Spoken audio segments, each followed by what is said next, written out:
पहा, आपल्याला मंथन परीक्षेमध्ये असा प्रश्न येतो, मंथनला प्रज्ञा शोधला की दिलेल्या संख्यापासून जास्तीत जास्त किती संख्या बनवता येतील, असे आपल्याला अंक दिलेले असतात.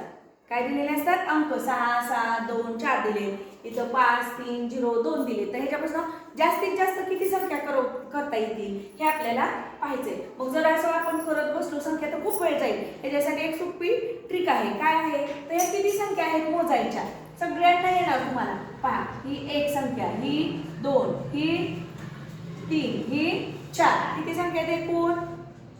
4 संख्या. तर ह्या अशा लिहून घ्यायच्या किती आहे ते मोजून, आणि त्याच्यामध्ये गुणाकाराचं चिन्ह करायचं असं बस. पहा, आणि ह्याचा गुणाकार करायचा. बेके बे, बेत्रिक 6, 6 चोक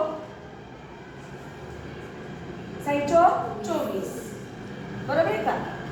ह्या म्हणजे ह्या एवढ्या 6, 7, 2, 4 ह्या अंकापासून आपल्या जास्तीत जास्त 24 संख्या तयार करायला येतील. मग असं कितीही असू द्यात. पहा, आता इथं हे आहे, इथं 2, 3, 4, 5, 6, 8 अशा आहेत. ह्या जास्त आहेत आता संख्या. 1, 2, 3, 4, 5 आणि 6 जास्त संख्या झाल्या. तरी पण ह्या सुद्धा अशाच करायच्या, ह्याचा सुद्धा असाच गुणाकार करायचा. संख्या मोजायच्या किती आहेत तर 1, 2, 3, 4, 5, 6. 6 लिहून टाकायच्या. 1, 2, 3, 4, 5, 6 आणि ह्याचा गुणाकार करायचा. बेके बे, बेत्रिक 6, 6 चोक 24, 24 पाचा असं करा. त्यानंतर पुन्हा त्या गुणाकाराला 6 ने गुणा, तेवढ्या संख्या तयार होणारच. पुढं पाहायचं. आता इथं आपण काय बदल केलेला आहे, इथे एक शून्य घेतलाय. तर तुम्ही म्हणाला आता शून्य घेतल्यावर कसं काय, शून्याला काय मोजायचं?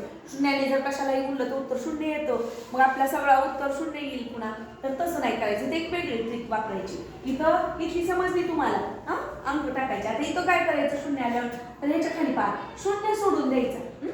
पहिल्यांदा ह्याला नंबर द्यायचे 1, 2 आणि 3. शून्याला नंबर दिला का आपण? नाही दिला.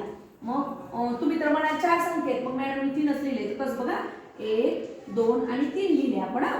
त्याच्यामध्ये पण गुणिले चिन्ह. ही शून्य नाही धरायचा, म्हणून त्या शून्याऐवजी काय करायचं, हा शेवटचा अंक आहे की नाही तो अजून एकदा धरायचा. जेवढ्या संख्या आहेत शेवटी जे आलेले आहे ते अजून एकदा धरायचे. आणि मग पहा, 3 त्रिक 9, 9 दुने 18, 18 एके 18. म्हणजे ह्या संख्येपासून 18 संख्या, ह्या अंकांपासून 18 संख्या तयार होती. समजलं? शून्य आल्यानंतर फक्त वेगळं करायचंय, शून्य धरायचा नाही, आधी ह्या 3 मोजायच्या आणि शेवटी जी संख्या येते त्या शेवटच्या संख्येला अजून एकदा धरायचं.